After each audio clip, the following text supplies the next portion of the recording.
I'm Aussie Marcel, and today we're going to be looking at the top 5 fragrances for under $40 Australian. So let's not waste any time and jump right into it.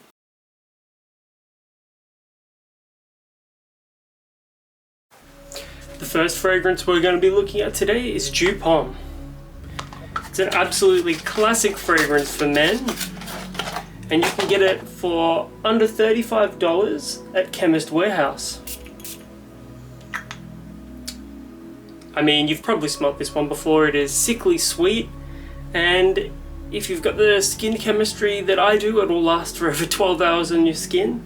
I wore this one day at work on a collared shirt, like a nice collared shirt, and 3 weeks later, after I'd washed that shirt multiple times, the fragrance was still on it. So if you're after longevity and potency with your fragrances, you can do a lot worse than Pont. However, I feel like it is something that you're either going to love or hate. The thing about dupe is that it's actually one of my favorite fragrances. It's one of the most unique smelling things you'll ever smell. Like once you've got this smell in your brain, like it will never go. Like there's nothing else that compares to this. And like I said, like it's a love it or a hate it type of fragrance. You might love it, you might hate it, but you're gonna remember it either way. It's a very powdery fragrance. It's sweet. It's got some floral notes. It's got a spicy character. But it also smells like super artificial. Like there's nothing in nature that smells anything close to this. Like look at the bottle. Like, have a good look at the bottle, because that's exactly what this smells like. Like dark pink. Next up, CK Shock for men.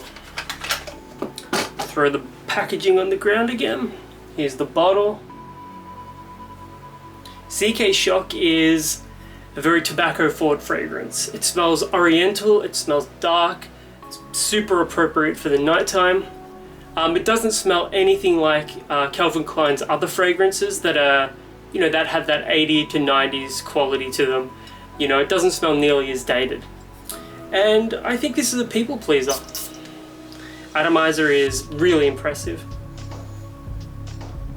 Instantly overpowers that dupe. It doesn't wear nearly as long as the dupe one does though.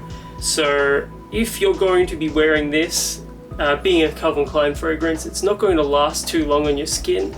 So perhaps take a little tester bottle with you, or one of those little travel bottles you can fill up and reapply every couple of hours that way, because this is a really nice smelling fragrance. Also sweet, also young, but I mean, every man should probably have this in their rotation, as it's pretty cheap. You can get it for under $35 at Chemist Warehouse as well.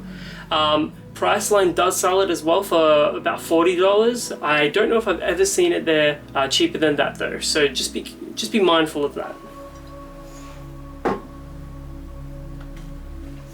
Next up is another classic, Draka Noir. You can pick up a 50ml bottle of Draka Noir at Chemist Warehouse for $40, and sometimes they sell it there, the 100ml bottle, for about $35 if you're lucky. This is about as timeless as a fragrance gets. Here's the bottle. Every time I smell it, I'm immediately reminded of my father.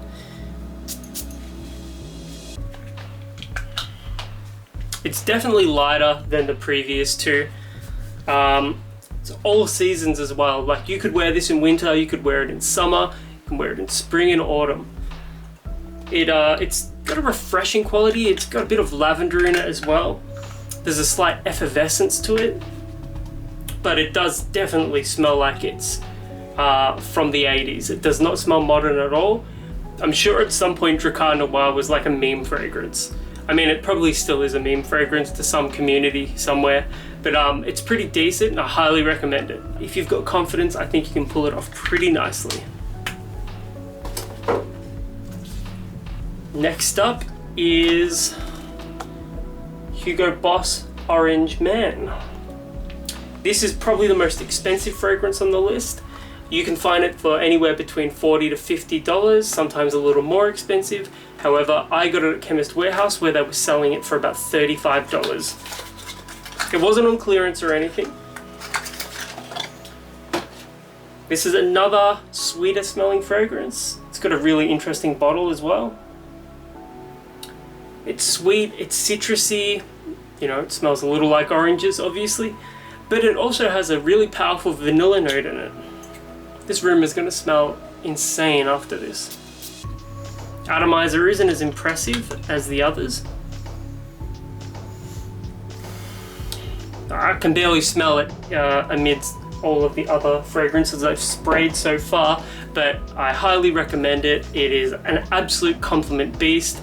You're going to get compliments from anyone, from any walk of life, because, you know, citrus and vanilla are pretty universally well-regarded notes, so you can't really go wrong. If you're looking to get into the Hugo Boss fragrances, Orange Man is a good one to start with, as it's one of their cheapest men's fragrances.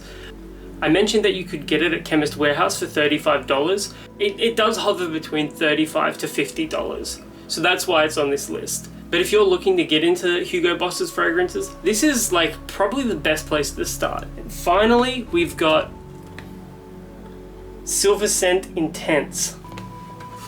This is an interesting one. To my nose, it smells like grape Fanta, or if you're American and you're watching this, grape soda. But to my partner, she likes it and says that it smells like fabric softener. Really nice atomizer as well. Oh, that's powerful. It just smells like grape Fanta, seriously. Got a well-designed bottle as well. It's like the least cheap looking out of all of these. In the notes, it says that it has oud in it. I get a lot more of the rose in it. I get, like, obviously grape isn't part of the note breakdown, but I get grape and I get rose as well. And I do get where my partner's coming from with it smelling like fabric softener as well. It's a very potent fragrance, similar to the dupe. Like, it lasts on your skin all day. Like, wear it in summer and that's gonna last for 12 hours. Like, I'm not even joking. Just try it. I got it at Chemist Warehouse for $35 again. I've seen it at Priceline for $35 too. So if you're in the market for a fragrance under $40, you can do a lot worse than any of the fragrances I've mentioned in the video today. So guys, which of these fragrances have you worn before? Do you have any favorites in the bunch? Do you dislike some of them? Let me know in the comments below. Well, that about covers it for this video. I'm Aussie Marcel. Thanks for watching, and until next time, I'll catch you around.